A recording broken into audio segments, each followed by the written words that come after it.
difficult, this much pressure. Why did I even accept today's invitation in the first place? Well, you know, my son goes here, that's number one. That's a good reason. And I always like to check to see how my money's being spent. And I'm sure there's some parents out there who can relate to what I'm talking about. Yeah. Everybody upstairs. And there were some other good reasons for me to show up. Sure, I got an Academy Award, but I never had something called a magic meatball after waiting in line for half an hour at the food truck. Yeah. Yes, I talked face to face with President Obama, but I never talked face to face with a guy named Tweeter who sings bad songs over at Smokes on Tuesday night. I never been to Bouise, I never been to Hemos. Yes, I have played a detective who battles demons, but I've never been to a school in my life where the squirrel population has gone bananas. I mean, they're breaking in the dorm rooms, they're walking around campus. I think I saw some carrying books on their way to class. So I had to be here. I had to come. Even though I was afraid I might make a fool of myself. In fact, if you really want to know the truth, I had to come exactly because I might make a fool of myself. Now, what am I talking about? Here it is. I found that nothing in life is worthwhile unless you take risks. Nothing. Nelson Mandela said, there is no passion to be found playing small and settling for a life that's less than the one you're capable of living. Now, I'm sure in your experiences in school and applying to college and picking your major and deciding what you want to do with life, I'm sure people have told you to make sure you have something to fall back on. Make sure you got something to fall back on, honey. But I never understood that concept, having something to fall back on. If I'm going to fall, I don't want to fall back on anything except my faith. I want to fall forward. I figure at least this way I'll see what I'm going to hit. Fall forward. This is what I mean. Reggie Jackson struck out 2,600 times in his career, the most in the history of baseball. But you don't hear about the strikeouts. People remember the home runs. Fall forward. I don't want to be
you know about musical theater. And musical theater is big, so they can reach everyone all the way in the back of the stadium. And I'm more from a realistic, naturalistic kind of acting where you actually talk to the person next to you. So I don't know what my line was. My line was, well, hand me the cup. And his line was, well, I will hand you the cup, my dear. The cup will be there to be handed to you. I said, okay. Well, should I give you the cup back? Oh, yes, you should give it back to me because you know that is my cup and it should be given back to me.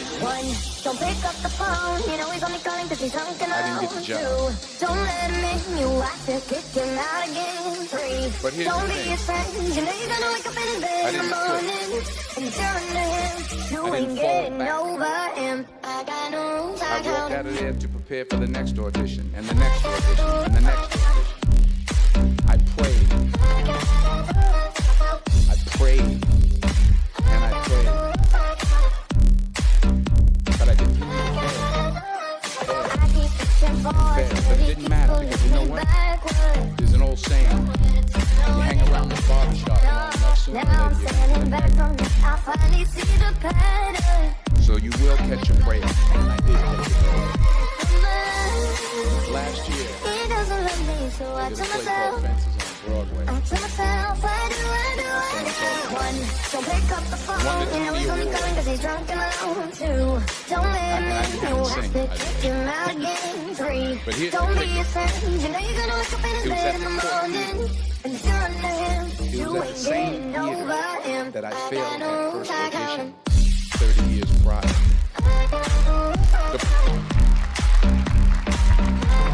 The point is, and I'll pick up the pace, the point is every graduate here today has the training and the talent to succeed. But do you have the guts to fail? Here's my second point about this. If you don't fail, you're not even trying. I'll say it again. If you don't fail, you're not even trying. My wife told me this great expression. To get something you never had, you have to do something you never did. Les Brown, the motivational speaker, he made an analogy about it. He says, imagine you're on your deathbed, and standing around your deathbed are the ghosts representing your unfulfilled potential. The ghost of the ideas you never acted on. The ghost of the talents you didn't use. And they're standing around your bed, angry, disappointed, and upset. They say, we came to you because you could have brought us to life. And now we have to go to the grave together. So I ask you today, sometimes I think about the good how many ghosts are going to be around your bed? But there were bad days too. You've invested a lot in your education. People have invested in you. And let me tell you, the world needs your talents. Man, does it ever. I just got back from Africa. Just got back from South Africa. It's a beautiful country. But there are places there, terrible parts of the and Africa's just the tip of the iceberg. The Middle East needs your help. Japan needs your help. Alabama needs your help. Tennessee needs your help. Louisiana needs your help. Philadelphia needs your help.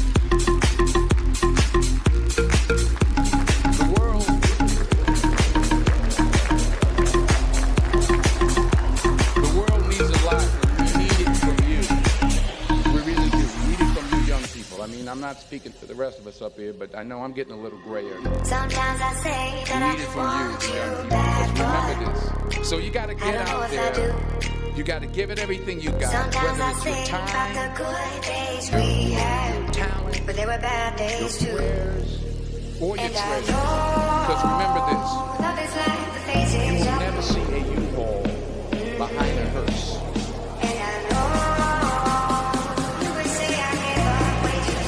I'll say it again. You will never see a U-Haul behind a hearse. You can't take it with you. The Egyptians tried it. And all they got was wrong. So the question is, what are you going to do with what you have? I'm not talking about how much you have. Some of you are business majors, some of you are theologians, nurses, sociologists. kindness. Some of you have love. Some of you have the gift of long suffering. Whatever it is, whatever your gift is, what are you going to do with what you have? All right, now here's my last point about that. Sometimes the best way to figure out where you're going. Your life will never be a straight path. I began at Fordham University as a pre-med student. I took a course called cardiac morphogenesis. I still can't say it. Cardiac morphogenesis. I couldn't read it. I couldn't say it. I sure couldn't pass it. So then I decided to go into pre-law, then journalism. And with no academic focus, my grades took off in their own direction. Yeah, down. I was a 1.8 GPA one semester, and the university very politely suggested that it might be better to take some time off. I was 20 years old. I was at my lowest point. And then one day, and I remember the exact day, March 27, 1975, I was helping my mother in her beauty shop. My mother owned a beauty shop up in Mount Vernon. And there was this older woman who was considered one of the elders in the town. And I didn't know her personally, but I was looking in the mirror, and every time I looked at the mirror, I could see her behind me, and she was staring at me. She just kept looking at me. Every time I looked at her, she kept giving me these strange looks. So she finally took the dryer off her head and she said something I'll never forget. First of all, she said, "Somebody give me a piece of paper. Give me a piece of paper." She said, "Young boy, I have a prophecy, a spiritual prophecy." She said, "You are going to travel the world and speak to millions of people." Now, mind you, I'm 20 years old. I'm flunked out of school. In fact, like a wise ass, I'm thinking to myself, maybe she's got something in that crystal ball about me getting back into school next fall. But maybe she was on to something, because later that summer, while working as a counselor at the YMCA camp in Connecticut, we put on a talent show for the campers. And after the show, another counselor came up to me and asked, "Have you ever thought about acting? You're good at that." So when I got back to Fordham that fall, I got in, I changed my major once again for the last time. And in the years that followed, just as that woman prophesied, I have traveled the world, and I have spoken to millions of people through my media. Millions who, up till this day, couldn't see me. Up till this day, I couldn't see while I was talking. They couldn't see me. They couldn't see the real me. But I see you today. And I'm encouraged by what I see. And I'm strengthened by what I see. And I love what I see.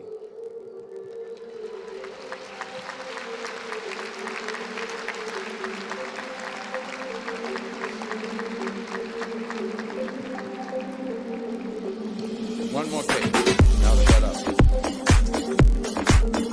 Let me go through with this one final point. And actually, the president of the town brought it up. Hasn't he stole my material. Many years ago, I did this movie called Filming some of the scenes right here. Philadelphia came out in 1993. Most people probably but it was a good movie. We're on Netflix.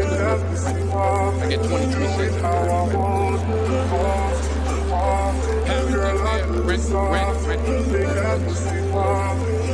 It's about a man played by Tom Hanks who's fired from his law firm because he has AIDS. He wants to sue the firm, but no one's willing to represent him until a homophobic ambulance chaser lawyer played by yours truly takes on the case. In a way, if you watch the movie, you'll see everything I'm talking about. You'll see what I mean about taking risks with because taking risks is not just about going to a job. It's also about knowing what you know and what you don't know. It's about being open to people and to ideas. In the course of the film, the character I play begins to take small risks. He very slowly begins to overcome his fears.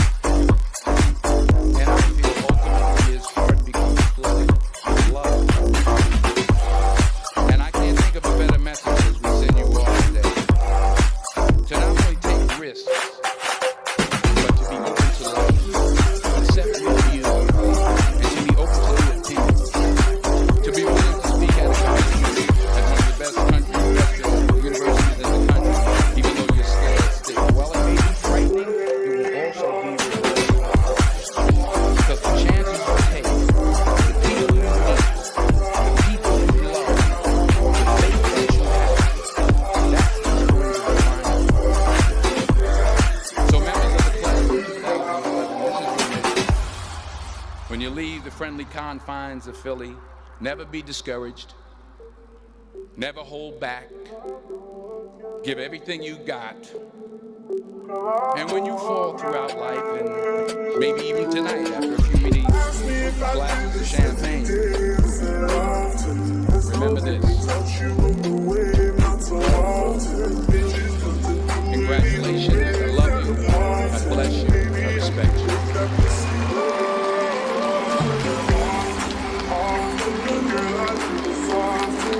Girl, I